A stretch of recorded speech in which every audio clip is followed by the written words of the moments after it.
السلام علیکم ورحمۃ اللہ وبرکاتہ۔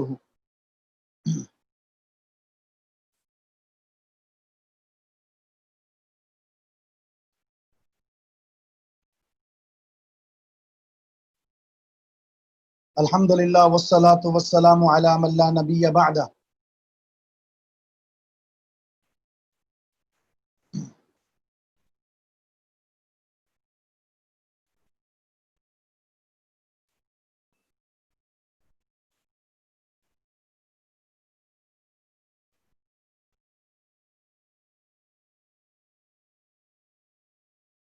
اب میری آواز صحیح آ رہی ہے؟ ٹھیک ہے، چلے ہم نے 3 حدیثیں پڑھ لی تھی اور آج ہم الحمدللہ چوتھی حدیث سے اپنی نئی کلاس کا آغاز کر رہے ہیں، اور یہ حدیث بھی بڑی اہم ترین حدیث ہے۔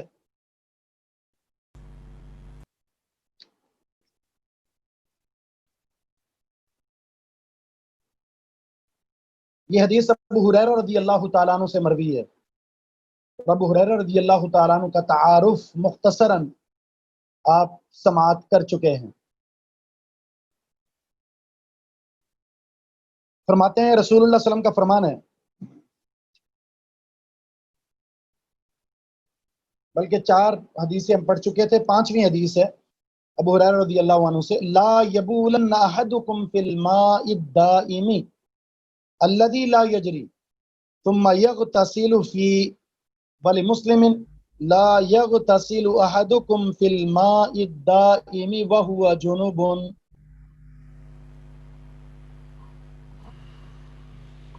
یہ حدیث صحیح بخاری کتاب الوضو کے اندر اور صحیح مسلم کتاب الطہارہ کے اندر موجود ہے، یعنی بخاری مسلم دونوں میں موجود ہے۔ اور اس جگہ پر یہ حدیث ہماری کتاب کے اعتبار سے 4 نمبر پر، 5ویں نمبر پر ہے۔ ترجمہ، رسول اللہ صلی اللہ علیہ وسلم کا فرمان ہے، ہرگز لا یبولن، ہرگز پیشاب نہ کرے، احدکم، تم میں سے کوئی بھی، فی الماء، پانی میں، الدائمی، رکا ہوا، جو ٹھہرا ہوا پانی ہوتا ہے اس کو دائم کہتے ہیں۔ اور آگے خود اس کی دائم کا ترجمہ عربی میں کیا ہے الذی لا یجری، یہ اسی کی وضاحت ہے دائم کی۔ الذی لا یجری، وہ پانی جو چلتا نہیں ہے۔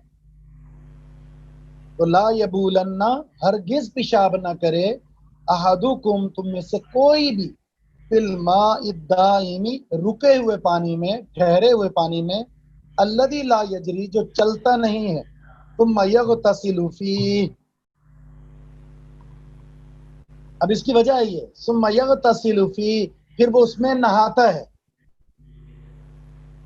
یعنی رکا ہوا پانی ہے، اس میں اس نے پیشاب کر دیا ہے، اب اس نے نہانا ہے، ثم یغتسل فیہ، پھر وہ اس میں نہاتا ہے، یعنی کیا اس کی عقل اس سے اجازت دے گی، اس کی فطرت، اس کی عقل سلیم اس بات کی اسے اجازت دے گی کہ جس پانی کے اندر اس نے پیشاب کیا تھا اس سے وہ نہائے؟ صحیح مسلم کے اندر الفاظ یہ ہیں، لا یغتسل احدکم، نہ پیشاب کرے تم میں سے کوئی، فی الماء الدائم، رکے ہوئے پانی میں، وہو جنوب، اس حال میں کہ وہ جنبی ہو۔ جنبی کے 2 مطلب ہوتے ہیں۔ نمبر 1، ایک مطلب تو جنبی کا یہ ہے کہ اس نے اپنی زوجہ سے تعلقات قائم کیے ہیں، حق زوجیت ادا کرنے پر بھی وہ جنبی ہوتا ہے، اس میں دونوں مرد ہے یا عورت ہے۔ اور جنابت کی دوسری صورت یہ ہوتی ہے کہ اسے احتلام ہو جائے، وہ سویا ہوا ہے، مرد ہے یا عورت ہے، اور نیند کی حالت میں جو ہے احتلام کا وہ شکار ہو جائے، تو یقیناً اسے بھی جنابت کی حالت کہتے ہیں۔ تو جب اس پر غسل فرض ہو جائے، ایسی صورت میں وہ رکے ہوئے پانی میں جا کر غسل نہ کرے۔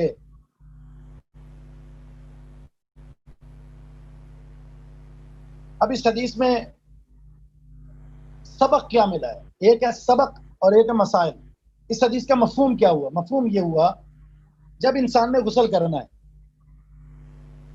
جب انسان نے غسل کرنا ہے، وہ غسل 2 طریقے سے ہو سکتا ہے۔ ایک ہے غسل حاجت، ویسے ہی فرض نہیں ہے، لیکن وہ سکون حاصل کرنے کے لیے غسل کرنا چاہتا ہے۔ ایک تو غسل سکون کے لیے، راحت کے لیے، ایک ہے غسل واجب۔ وہ عورت ہے، حالت حیض سے فارغ ہوئی ہے، حالت جنابت سے ہے، یا مرد حالت سے جنابت سے ہے، ایسی صورت میں غسل فرض ہو چکا تھا، غسل کرنا ہے اس سے۔ دونوں صورتوں میں وہ غسل راحت ہے یا غسل واجب ہے، ادا کرنے کے لیے ایسی جگہ کا قصد کرتا ہے، ایسی جگہ جاتا ہے جہاں پانی ہے بہت زیادہ، وافر مقدار میں پانی ہے، پانی کا تالاب ہے، حوض ہے، سوئمنگ پول بنا ہوا ہے، وہاں جا کر نہاتا ہے، اور وہ پانی ٹھہرا ہوا ہے، رکا ہوا پانی، ایسا نہیں کہ بہہ رہا ہے پانی۔ نبی علیہ السلام کا فرمان ہے کہ میں غسل نہ کرے وہ۔ کیوں؟ ابھی تو غسل کیا، اس کو غسل کر کے چلا گیا گھر میں، غسل کر کے تو چلا گیا گھر میں، گھر جا کر اسے پتہ چلتا ہے کہ پینے کا پانی ختم ہو گیا، اسی طرح آس پاس میں پانی ختم ہو گیا، پانی ہے ہی نہیں۔ اب اس کے ذہن میں تو ہے نا، سب کے ذہن میں یہ بھائی ہمارے علاقے میں بڑا حوض ہے پانی کا، اب یہ بالٹی لے کر گھومتا گھومتا وہاں چلا جائے گا، تو چائے پینے کے لیے یا آٹا گوندنے کے لیے یا سالن بنانے کے لیے یا کسی اور استعمال کے لیے، نہانے کے لیے یا وضو کرنے کے لیے، کیا وہاں سے وہ پانی لے کر آئے گا جس پانی کے اندر حالت جنابت میں اس مرد نے یا اس عورت نے غسل کیا تھا، یا اس نے اس میں پیشاب کیا تھا؟ غسل کرنا بھی منع ہے، اسی طرح اس میں پیشاب کرنا بھی منع ہے۔ حالانکہ بہت بڑا پانی ہے، پانی بہت بڑا ہے، اس ایک آدمی کے پیشاب کرنے کی وجہ سے وہ سارا حوض گندا نہیں ہوگا، نجس نہیں ہوگا، لیکن اس کی جو عقل سلیم ہے نا، اس کی جو ذوق سلیم ہے، ایک پاکیزہ خیالات، تصورات، تفکرات، صحیح سالم سمجھدار ہے، ذی شعور انسان ہے، پڑھا لکھا ہے، کیا اس کی عقل اس بات کی اجازت دے گی کہ اس ایسے پانی میں جس کے استعمال کی اسے ضرورت پڑ سکتی ہے، وضو میں ضرورت پڑ سکتی ہے، نہانے میں ضرورت پڑ سکتی ہے، وہاں وہ غسل کرے یا وہاں پر وہ پیشاب کرے؟ قطعاً نہیں۔ ایک تو اس کی عقل بھی اجازت نہیں دیتی، فطرت بھی اجازت نہیں دیتی، شریعت بھی اجازت نہیں دیتی، تو نہ وہ پیشاب کر سکتا ہے وہاں پر، نہ وہ غسل کر سکتا ہے وہاں پر، نہ کوئی اور کام کر سکتا ہے جس کی وجہ سے اس پانی کو خراب کرنے کا پہلو نکلتا ہو۔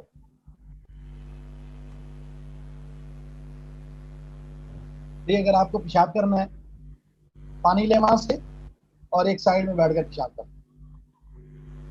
پانی لے کر سائڈ میں ہو جائیں، ایسی جگہ پر جہاں اس پانی کے اندر اس کے جراثیم نہ آئے۔ آپ نے نہانا ہے، بالٹی بھریں، سائڈ میں ہو کر نہا لیں، اس پانی کو کیوں خراب کر رہے ہیں؟ ایک آدمی کے نہانے سے، ایک آدمی کے پیشاب کرنے سے ایسا ہوگا نہیں، لیکن ہوتا کیا ہے ہمارے ماحول میں، برے صغیر میں تو دیکھا ہوگا نا آپ نے، جہاں لکھا ہوتا ہے نا یہاں پیشاب کرنا منع ہے تو سب سے زیادہ وہیں پیشاب کرتے ہیں لوگ، جہاں یہ لکھا ہو نا یا کچرا پھینکنا منع ہے تو وہیں کچرا پھینکتے ہیں، رش لگانا منع ہے تو وہیں رش لگاتے ہیں۔ بچوں کی طرح عادت ہے نا، بچے جس چیز سے روکا جائے اس نے کہا اب تو میں نے یہی کرنا ہے، ویسے ہی ہوتا ہے۔ ایک آدمی کو دیکھا آپ نے پیشاب کرتے ہوئے، اس نے کہا اچھا یہ یہاں پیشاب کر رہا ہے تو یہ تو صحیح جگہ مل گئی مجھے، زیادہ میں بھی کرتا ہوں۔ اچھا یہ نہا رہا ہے، وہ نہانے والا کیسا ہے، جراثیم سے پاک ہے نہیں ہے، وہ نہا رہا ہے تو چلو میں بھی نہاتا ہوں۔ پھر آپ نے دیکھا ہوگا سوئمنگ پول میں بھی نہا رہے ہوتے ہیں، اور نہاتے نہاتے پانی بڑھ جاتا ہے سوئمنگ پول کا۔ کیوں بڑھتا ہے بھائی؟ اس لیے کہ بہت سارے جو ہے نا وہی کام دکھا دیتے ہیں، پانی کی رنگت تبدیلی ہو گئی تھی، صبح سے نہا نہا کر شام کو جب نکل رہے ہوتے ہیں تو پانی کی رنگت تبدیل ہو گئی۔ یہ کہاں سے رنگت تبدیل ہوتی ہے؟ یہ ایسی کاروائیوں سے تبدیل ہوتی ہے۔ کبھی بھی انسان سمجھدار ہے، سالم فطرت والا ہے، سالم عقل والا ہے، اللہ تعالیٰ نے اس کو سمجھدار بنایا ہے، تو اس کی فطرت، اس کی عقل، اس کی تعلیم، اس کی شریعت اس سے یہ تقاضا کرتی ہے پانی کو بچایا جائے خرابی سے۔ یہاں ایک سبق ہے جو پانی کے تعلق سے بڑا عظیم ہے، آگے وضاحت آئے گی لیکن ابھی میں مختصراً کر دوں۔ پانی دو طرح کا ہوتا ہے، ایک وہ پانی جسے پانی قلیل کہتے ہیں، کم پانی، ایک ہے جسے کثیر یعنی زیادہ پانی کہتے ہیں۔ شرعی اصطلاح میں قلیل پانی اور کثیر پانی، زیادہ پانی اور کم پانی کا اطلاق کس پانی پر ہوتا ہے؟ یہ ایک سوال ہے.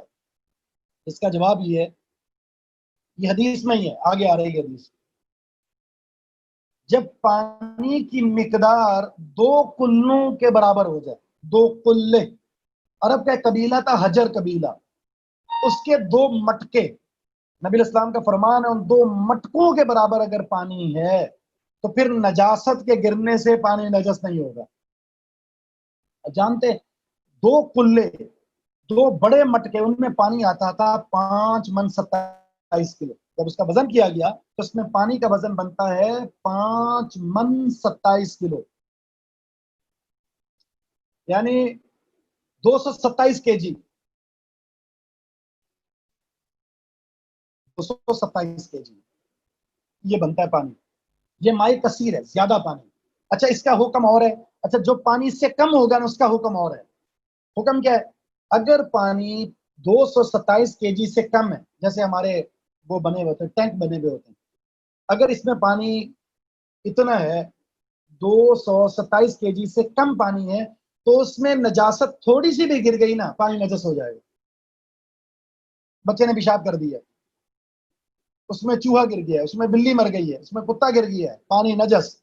یا وہ گٹر کا پانی آ گیا ہے، پانی نجس ہو گیا. اس لیے پچھلی حدیث میں آپ نے پڑھا ہے، نبی اسلام کا فرمان ہے جب نیند سے اٹھو نا تو ڈائریکٹ پانی میں ہاتھ مت داخل کرو، کیونکہ وہ پانی جس سے آپ وضو کرو گے وہ پانی اگر قلیل مقدار میں ہے تو آپ کا ہاتھ میں اگر نجاست لگی ہوئی ہے جو نظر نہیں آ رہی تو ہاتھ کے داخل ہوتے ہی وہ نجس ہو جائے گا، تو پانی کیا ہو نجس ہو جائے گا. لیکن اگر پانی 227 kg یا اس سے زائد ہے تو اس میں نجاست کے گرنے سے نجس نہیں ہوگا. کسی نے پیشاب کر دیا، کسی نے نہا لیا، کتا مر گیا، بلی مر گئی، چوہا مر گیا، وہ نجس نہیں ہوگا. اس کے نجس ہونے کے لیے 3 چیزیں ہیں. 3 میں سے کوئی ایک چیز نظر آ گئی، 3 چیزوں میں سے کوئی ایک چیز نظر آ گئی تو پانی نجس ہو جائے گا. کون سی چیزیں ہیں؟ نمبر 1، پہلی چیز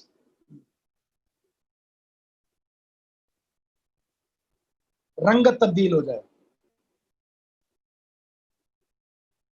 رنگ، کلر اس کا تبدیل ہو جائے. وائٹ تھا یلو ہو گیا. نمبر 2، ذائقہ تبدیل ہو جائے. پی تو آپ پانی رہے ہیں لیکن پانی کا ٹیسٹ نہیں آ رہا، اس میں عجیب سا لگ رہا ہے. اس کی اسمیل بدل جائے. جو ایک پانی کی خوشبو ہے یا پانی کی جو ایک ذائقہ ہے یا پانی کی ایک رنگت ہے وہ تبدیل ہو جائے. آپ سونگ رہے ہیں تو پتہ چل رہا ہے کہ یہ تو گٹر لگ رہا ہے، جیسے گٹر کا پانی اس میں شامل ہو گیا، جیسے کتا مرا ہے، کوئی مردہ چیز ایسی. اس کی اسمیل، اس کی رنگت، اس کا ذائقہ، ان 3 میں سے کوئی ایک چیز بھی نظر آ جائے تو وہ پانی کتنا زیادہ کیوں نہ ہو وہ پانی نجس ہو گیا، وہ پانی نجس ہو گیا.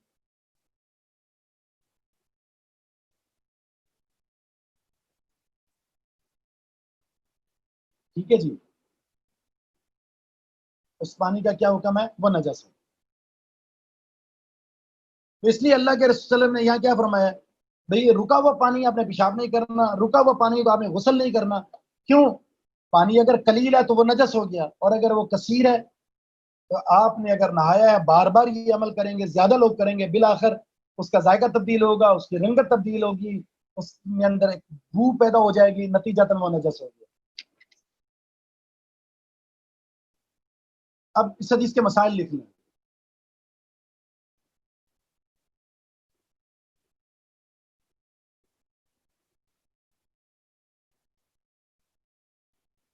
پہلا مسئلہ، رکے ہوئے پانی میں پیشاب کرنا منع ہے.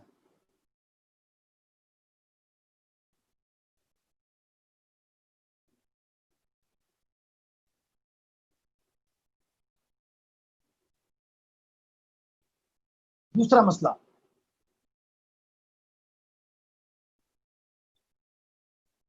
جنبی شخص کا، جس پر غسل فرض ہو چکا تھا، وہ مرد ہے یا عورت ہے، رکے ہوئے پانی میں ان کا غسل کرنا منع ہے۔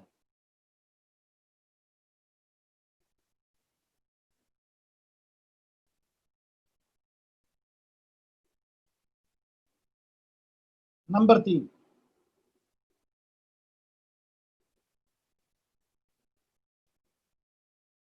جاری پانی، چلتا ہوا جو پانی ہے،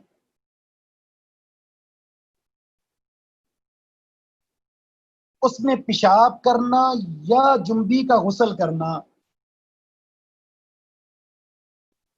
اس میں پیشاب کرنا یا جنبی آدمی کا غسل کرنا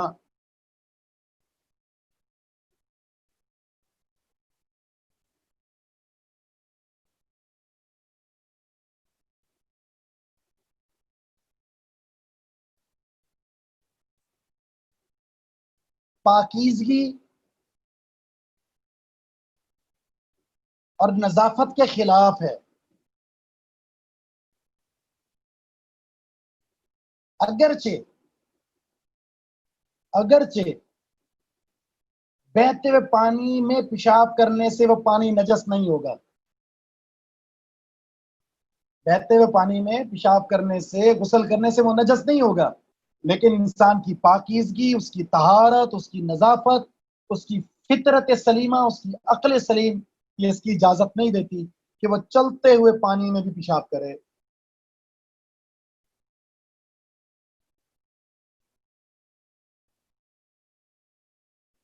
نمبر 4،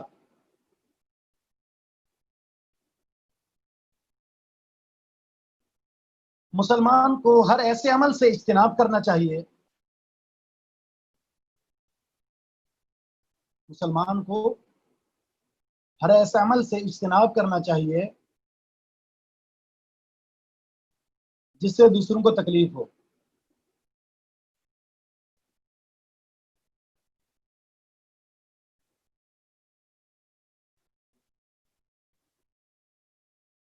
ظاہر ہے یہ دوسروں کو تکلیف دینے والی بات ہے۔ آپ دوسروں کو تکلیف دے رہے ہیں پانی خراب کر کے، اس میں نہا کر، اس میں پیشاب کر کے۔ آپ کے گھر میں پانی ہے لیکن دوسرے یہاں سے استعمال کرتے ہیں، آپ خراب کر رہے ہیں پانی کو، بالکل نہیں۔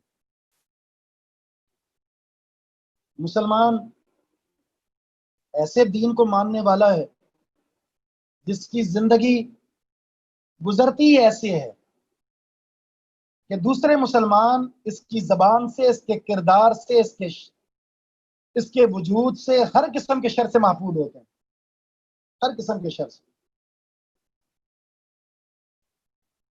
یہ کیسا مسلمان ہے جس نے اپنے اسلام کو بدنام کر دیا ہے، جس نے اپنے دین کو بدنام کر دیا ہے،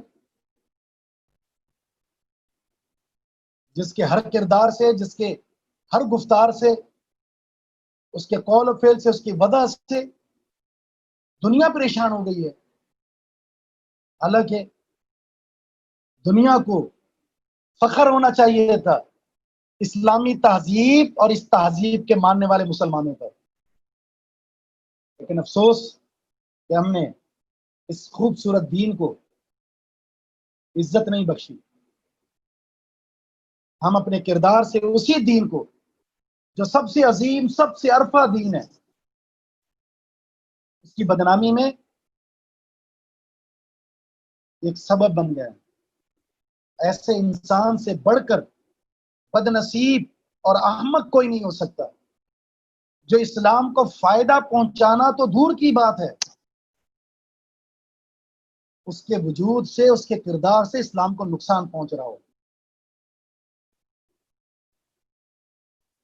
اگر کچھ کر نہیں سکتے نا، نبی اسلام نے آخری چیز بتائی، اگر کچھ کر نہیں سکتے تو کم از کم یہ کر لو، اپنی ذات سے کسی کو تکلیف نہ دو، کم از کم شریر نہ بنو۔ خیر نہیں دے سکتے تو کم از کم یہ تو کر لو نا کہ کسی کو شر نہ دو۔ ایسے بن جاؤ کہ لوگ تمہیں دیکھ کر کہیں کہ اس سے تو ڈر نہیں ہے، ہمیں اس سے کوئی خوف نہیں، اس سے کوئی خوف نہیں۔ آج گھر کے اندر،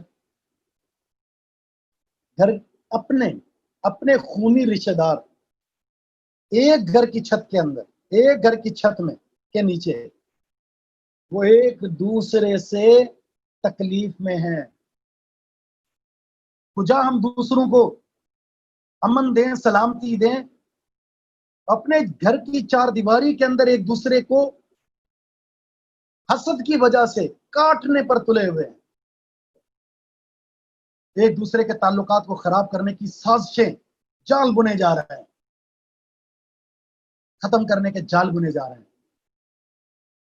ایک دوسرے کی سالمیت کے لیے خطرہ بنا جا رہا ہے۔ یہ تو ایک خونی رشتہ داروں کی بات ہو رہی ہے۔ ہم تو دنیا جہاں کے تمام مسلمانوں کے بارے میں ہمارا کردار یہ ہونا چاہیے تھا، ان کی عزت کی دفاع کریں، ان کے دفاع کے لیے نکلیں، انہیں بچائیں، اسلام کو بھی بچانا ہے، مسلمانوں کو بھی بچانا ہے، لیکن ہم تو اپنوں کو نہیں چھوڑ رہے، ہم سے کیا خیر کی توقع ہوگی۔ آخری مسئلہ یہ ہے، پانچواں اور اہم ترین مسئلہ، گندگی کو، غلاظت کو پھیلانا ناپسندیدہ عمل ہے۔ گندگی کو پھیلانا ناپسندیدہ عمل ہے جس سے ہر مسلمان کو اجتناب کرنا چاہیے۔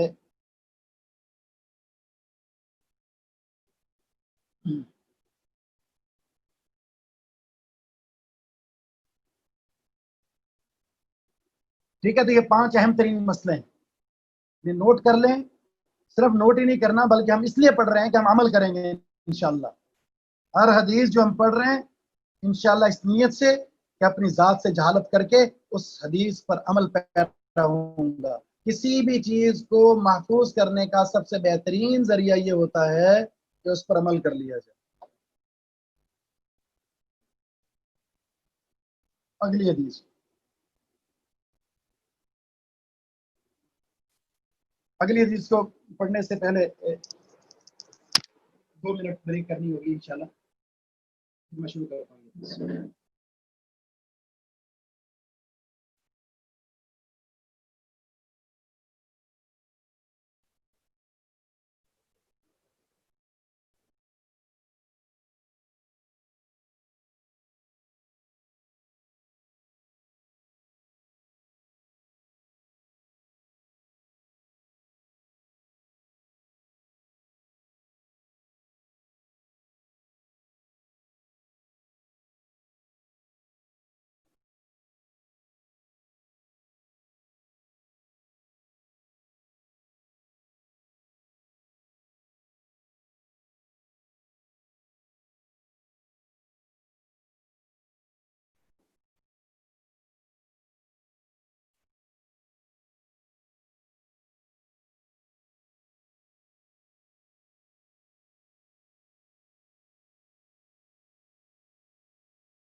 یہ حدیث شروع کرتے ہیں۔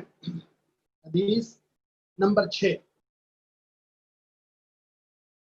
یہ حدیث بھی ابو ہریرہ رضی اللہ تعالیٰ عنہ سے مروی ہے۔ یہ حدیث صحیح بخاری کے اندر کتاب الوضو کے اندر،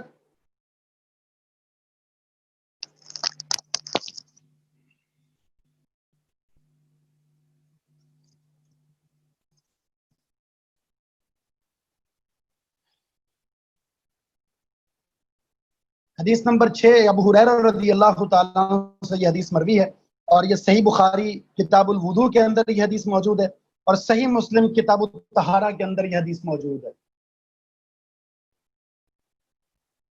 یہ حدیث بھی بڑے اہم ترین اصول پر مشتمل ہے۔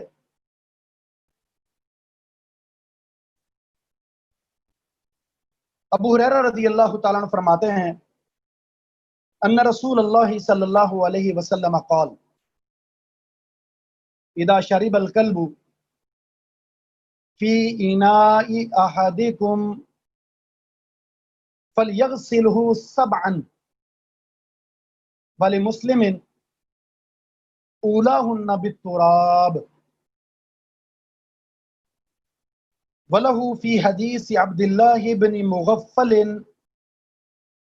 ان رسول الله صلى الله عليه وسلم قال اذا ولغ الكلب في الاناء فاغسلوه 7 وعفروه 8 بالتراب متفق علیہ۔ یعنی حدیث بخاری مسلم کے اندر ہے۔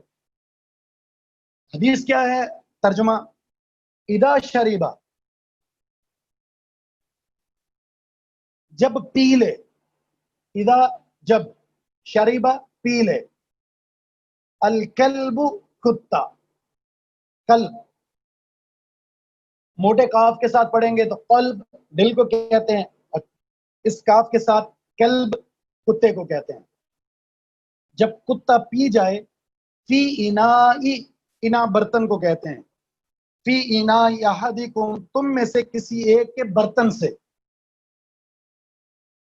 تم میں سے کسی ایک کے برتن کے اندر سے وہ پانی پی لیتا ہے یا دودھ پی لیتا ہے یا کوئی بھی چیز پی لیتا ہے، فَلْيَغْسِلْهُ 7، اس برتن کو 7 بار دھونا ہے۔ کتنی بار؟ 7 بار۔ والی مسلم، صحیح مسلم کے اندر یہ حدیث ہے اولاہن بالتراب، پہلی دفعہ مٹی سے، پہلی دفعہ مٹی سے اس برتن کو مانجنا ہے، اس کے بعد 7 بار پانی سے دھونا ہے، تو ٹوٹل 8 بار ہو گیا۔ اس لیے کہ صحیح بخاری کے اندر، صحیح مسلم کے اندر عبداللہ بن مغفل رضی اللہ تعالیٰ عنہ سے حدیث ہے، رسول اللہ صلی اللہ علیہ وسلم کا فرمان ہے اذا ولغ الکلب، جب کتا چاٹ جائے، فی الاناء، برتن کو، ولغ ولوغ ویسے منہ مارنا، چاٹنا برتن کو، جب کسی برتن میں منہ مار دے یا کسی برتن کو وہ چاٹ جائے، فَغْسِلُوهُ 7، اسے 7 دفعہ پانی سے دھونا ہے، وَعَفِّرُوهُ 8 بِالتُّرَاب، اور 8ویں بار اسے مٹی سے مانجنا ہے، 8ویں بار اسے مٹی سے مانجنا ہے۔ اب مسئلہ کیا ہے؟ پہلے مفہوم سنتے ہیں پھر احکام کی طرف آتے ہیں۔ مفہوم یہ ہے کہ کتا ایک نجس جانور ہے، اسے کتنی دفعہ صابن سے، سرف سے دھو لیں، لیکن اس کے اندر جو نجاست ہے نا، وہ نجاست ختم نہیں ہوتی۔ اس لیے آپ نے یہ حکم بھی جاری فرمایا ہے ان لوگوں کے بارے میں جو کتے سے شکار کرتے ہیں۔ اگر کتا بسم اللہ پڑھ کر چھوڑا گیا ہے اور وہ شکار کو صرف زخمی کرتا ہے، کھاتا نہیں ہے اس میں سے، اگر صرف اس نے پکڑا ہے، اس کو زخمی کیا ہے، تو یہ ذبح کر کے اسے کھا لے۔ لیکن اگر اس نے اس میں سے کچھ گوشت لے لیا ہے، اس کتے نے اس شکار میں سے کچھ گوشت لے لیا ہے، اب وہ پورا جانور اس کے لیے حرام ہو گیا، اس نے گوشت لے کر اسے نجس کر دیا، صرف پکڑتا ہے اس کو، زخمی کر دیتا ہے، روک لیتا ہے، اب یہ شکار کے طور پر اسے ذبح کر کے استعمال کر سکتا ہے۔ ظاہر ہے اس کی جو جراثیم ہے نا، وہ نجاست وہ ختم نہیں ہوتی۔ تو ایسا پلیت اور نجس، ایسا پلیت جانور اگر وہ کسی برتن میں منہ ڈال دیتا ہے، پانی پی لیا، دودھ پی لیا، لسی پی لی، یا سالن کو منہ لگا لیا، روٹی کو منہ لگا دیا، کسی برتن میں منہ لگا دیا، تو اس کے جراثیم اس برتن کے اندر داخل ہو جائیں، اور وہ جراثیم اتنے زہریلے ہیں، اتنے زہریلے ہیں، جب تک اسے کیمیکل کے ساتھ، مٹی کے ساتھ 8 عدد پورے نہیں کر لیے جاتے، ایک بار مٹی سے یا کسی کیمیکل سے اسے مانجنا لازمی ہے۔ مٹی لے لیں یا کیمیکل لے لیں جو جراثیم ختم کرتا ہے، پہلی دفعہ یا آخری دفعہ، زیادہ بہتر ہے صحیح بخاری کے روایت میں پہلی دفعہ مٹی سے، تو پہلی دفعہ کیمیکل سے یا مٹی سے اسے اچھے طریقے سے صاف کر لیں، اس کے بعد 7 بار پانی بہا کر 8 کی عدد کو پورا کر لیں، وہ جراثیم ختم ہو جائے۔ دنیا جہاں کا خوبصورت سے خوبصورت کیمیکل لے آئیں آپ، ایک بار دھو کر، 2 بار دھو کر، 3 بار دھو کر اگر اسے استعمال کریں گے تو آپ مہلک بیماری کے اندر مبتلا ہو جائیں۔ 8 کا عدد پورا کرنا۔ عمومی طور پر جو جانور ہوتے ہیں وہ ایسے بھی ہوتے ہیں کہ یہ جو پیشاب کرتے ہیں یا اپنا فضلہ، اپنا قضاء حاجت کرتے ہیں تو اسے چاٹتے ہیں، اور سب سے خطرناک جراثیم اس کے پیشاب اور اس کے فضلے میں ہوتے ہیں، جو چاٹنے کی وجہ سے اس کی زبان پر لگتے ہیں اور وہ پھر آگے منتقل ہوتے ہیں۔ کتا کسی کو کاٹ دیتا ہے تو وہ پاگل ہو جاتا ہے، تو برتن میں منہ لگائے گا تو وہ جراثیم اس کے اندر داخل ہوئے تو استعمال کر کے وہ پاگل ہو جائے گا۔ یہ بچنا ضروری ہے۔ لوگ شوقیہ طور پر پال رہے ہوتے ہیں ایسے جانور کو، کوئی وجہ نہیں ہوتی، بس شوق ہے۔ بیڈ روم میں سلاتے ہیں، بادام کھلاتے ہیں، دودھ پلاتے ہیں، ماں باپ کی خدمت نہیں کرنی، بیوی بچوں کی طرح خیال نہیں ہے جتنا کتے کا خیال ہے۔ مغربی تہذیب سے متاثر لوگ، نکمے قسم کے، ان کو دیکھا وہ کتے پالتے ہیں تو یہ بھی کتا پالنا شروع کر دیا۔ گلی میں کتے لے کر گھوم رہے ہوتے ہیں لیکن مسجد میں نماز پڑھنے نہیں آتے۔ ظاہر ہے کتوں کی صحبت میں رہ کر وہ اچھا انسان تو نہیں بن سکتا۔ جو جس کے ساتھ رہتا ہے نا، اس کی صحبت اس پر اثر انداز ہوتی ہے، وہ ویسا بن جاتا ہے۔ اس میں نے حدیث بیان کی تھی، صبح اور شام 2 قرات، ایک صبح اور ایک شام، جو شوقیہ کتا پالتا ہے اس کے عمل سے ختم ہو جاتا ہے، اور ایک قرات احد پہاڑ کے برابر وزنی ہوتا ہے۔ صبح بھی یہ ختم، شام کو بھی یہ ختم، اگر شوقیہ کتا پالا ہے۔ حفاظت کی غرض سے آپ پال سکتے ہیں، چھت پر رکھ دیں، گیٹ سے باہر رکھ دیں اس کو۔ گھر کے اندر اگر کتا ہوگا تو فرشتے داخل نہیں ہوتے، رحمت کے فرشتے نہیں آتے۔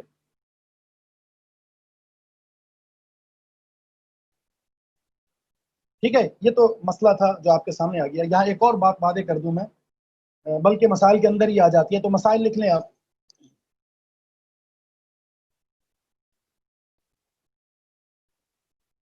سب سے پہلا مسئلہ، کتا پلیت جانور ہے، کتا پلید جانور ہے، جس کے منہ میں مہلک جراثیم ہوتے ہیں۔ جب وہ کسی برتن میں منہ لگاتا ہے تو وہ جراثیم اس برتن میں منتقل ہو جاتے ہیں۔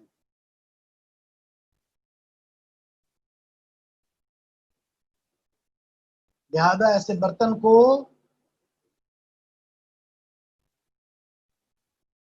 7 بار پانی سے اور 1 بار کیمیکل سے صاف کر کے جراثیم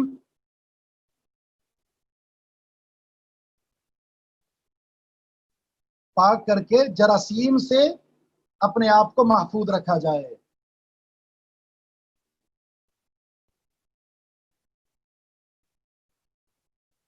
نمبر 2،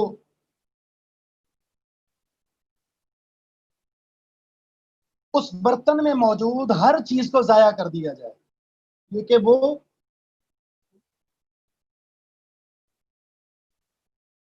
جراثیم سے بھری ہوئی ہے۔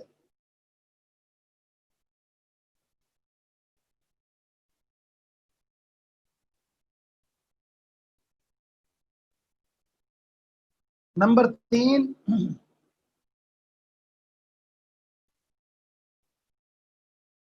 برتن کو 1 بار مٹی یا کیمیکل سے صاف کرنا ضروری ہے، چاہے وہ پہلی دفعہ ہو چاہے آخری بار، 1 بار ضروری ہے۔